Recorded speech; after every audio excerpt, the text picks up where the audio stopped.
Welcome to the Kickstart Your Coaching Edge podcast, where it's all about getting real around all things coaching. And what we know for sure is that what got you here won't get you there. You can't see the spinach in your own teeth. And finally, hang on, because this one's really deep. Once you realize that you are the traffic, everything makes complete and unadulterated sense. All right, it's that time yet again, Karen. And what time is that, Jen? What time is it? That's a Morris Day song. But besides that, it is time to talk more about self-actualization. That is our theme for the month. So why don't you remind us all of what that even means? All right, self-actualization. And we're going to talk again regarding emotional intelligence. And the definition is, it refers to your ability and tendency to grow and strive, to see your potential, set meaningful goals, and work toward your betterment and fulfillment. I'm going to read that one more time, Jen. Self-actualization refers to your ability and tendency to grow and strive, to see your potential, set meaningful goals, and work toward your betterment and fulfillment.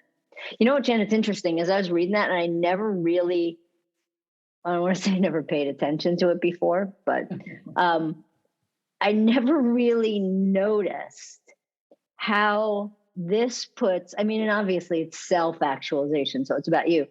But the definition itself is about your ability and tendency to grow and strive, to see your potential, to set meaningful goals and work toward your betterment. So this is about you, right? So this is your stuff, which again throws all of the responsibility to you, right? Nobody's going to do it for you. So this is where you get to step up to the plate and say, okay, great. Self-actualization, it's your thing. You know, it's so interesting because there are people who definitely in the EQI 2.0 assessment that we do with individuals and with teams, we often see that it's really across the board of how people score in this, right? So some people have lower self-actualization. Some people have, obviously a mid-range. And then there's where self-actualization is an overdrive, right? So it is up to the individual. And it's for people who really want to grow, find meaning and fulfillment in their life. Now, some people can skew way on overdrive where everything is about goals and everything is about results and everything's about getting to that next level of growth and the next level of growth and the next level of growth. That sometimes they actually need more spaciousness between the goals that they set and their pursuit of self-actualization, because sometimes it can feel like pressure or too much. And then there's other people who really need to find that connection point where they are missing fulfillment and meaning in their life. And if they were to develop this emotional intelligence characteristic, they could be able to get it.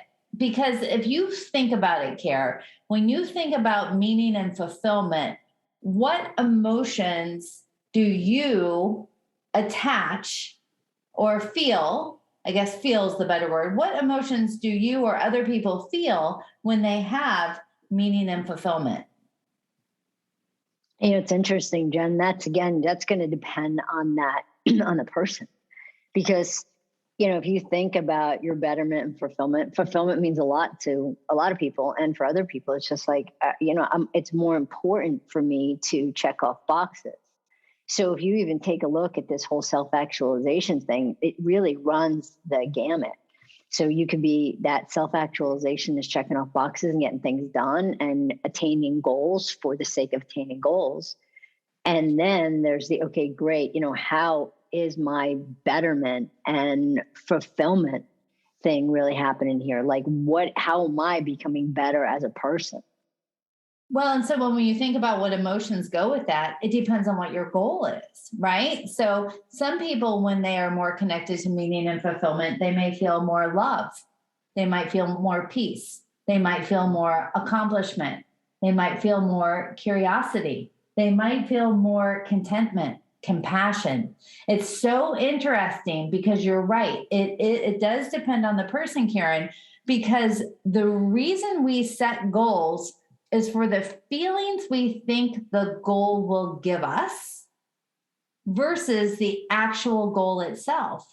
So we could feel anything when we have fulfillment and meaning and purpose, but it's going to depend on what's our strategy to get what it is that we want to feel more of.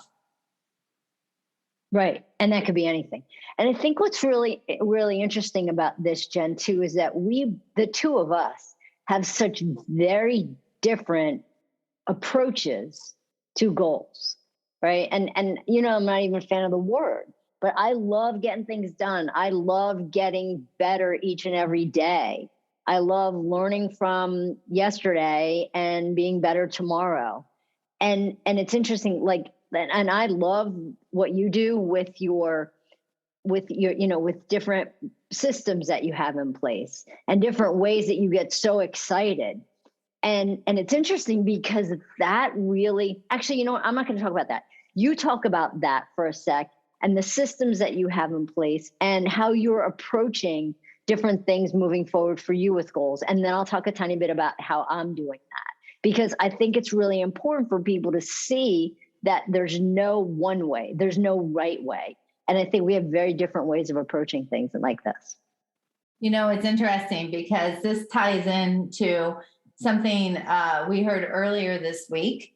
Don Van Dyke is the one who shared it, but it's really from James Clear. The quote is, "You do not rise to the level of your goals, you fall to the level of your systems."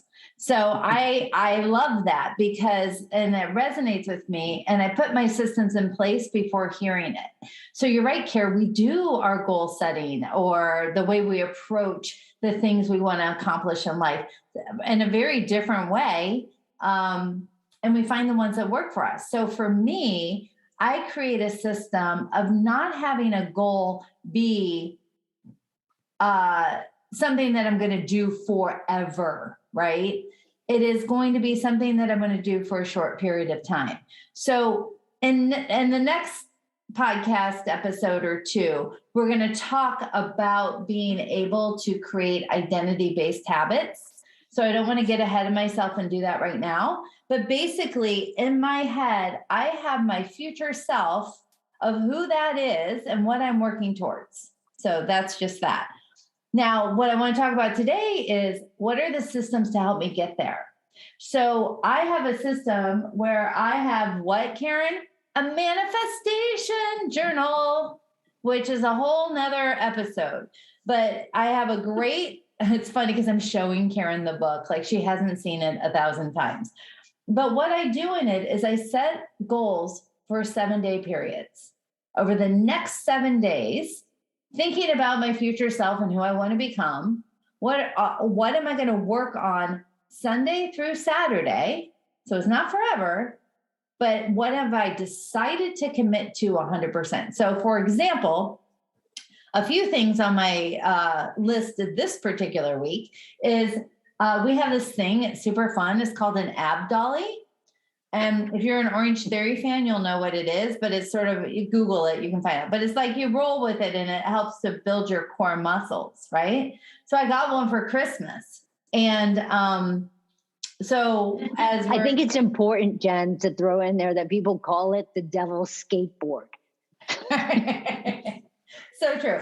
And so with, my 7-day goal on it is to do 100 Ab Dollies a day. That's it. The beautiful thing was the first day I did my 100 Ab Dollies a day, I'm like, this is hard.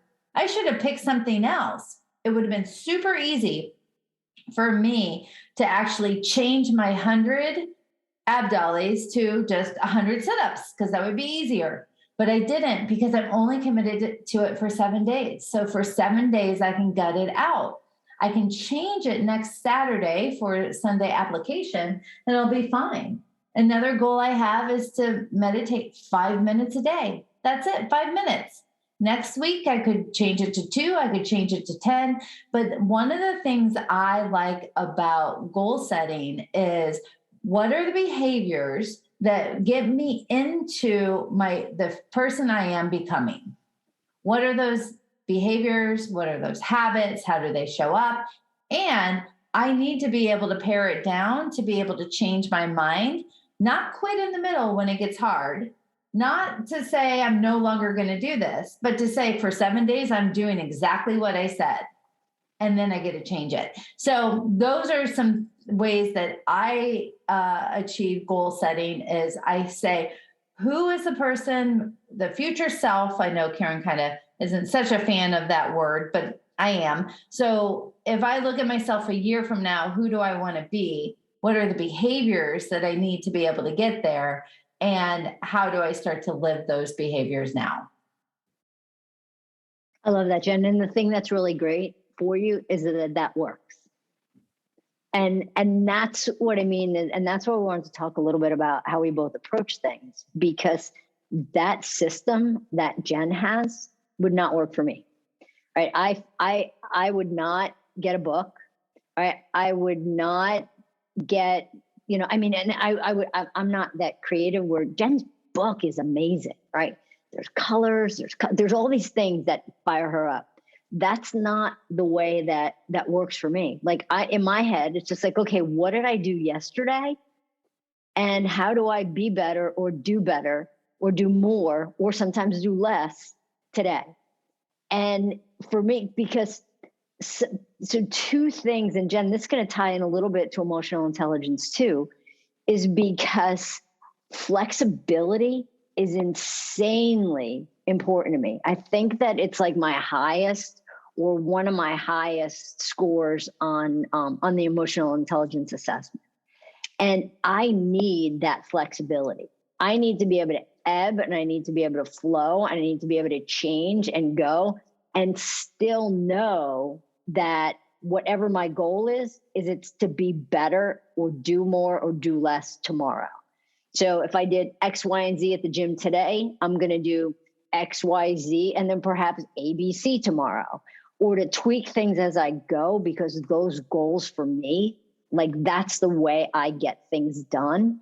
And for me, it's like, I'm going to get these things done and be the person that I want to be as I'm getting those things done. I love that. And so it is about being individual, right? So when you think about the ways that you are pursuing meaning and fulfillment, what works best for you?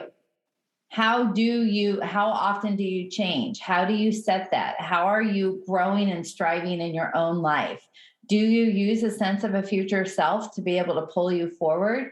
Or do you say, okay, who was I today and who do I want to be tomorrow? Who was I yesterday? There's no right or wrong with it. But the interesting thing is the more that we can say, what's important to me, not my mom, not society, not the neighborhood, not the coaching community, it's what's important to me.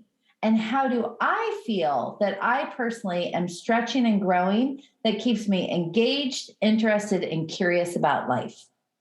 That's it, Jen. And that's the key, right? Because remember what we talked about in the beginning, the definition of self-actualization, right? It's your ability and tendency to grow and strive. So you need to figure out what makes you grow, and you need to figure out what makes you strive, not somebody else. I love it. And on that note, we'll see you next week. Bye. Hey, everybody. Thanks for listening to the Kickstart Your Coaching Edge podcast. Craving more in-depth discussions? Check out the Get Real Inner Circle with our no BS in-crowd of coaches. Join live coaching discussions, breakdowns of coaching calls, and have some fun while you're at it. You're going to want to go to kickstartyouredge.com/inner circle. It's time to get real.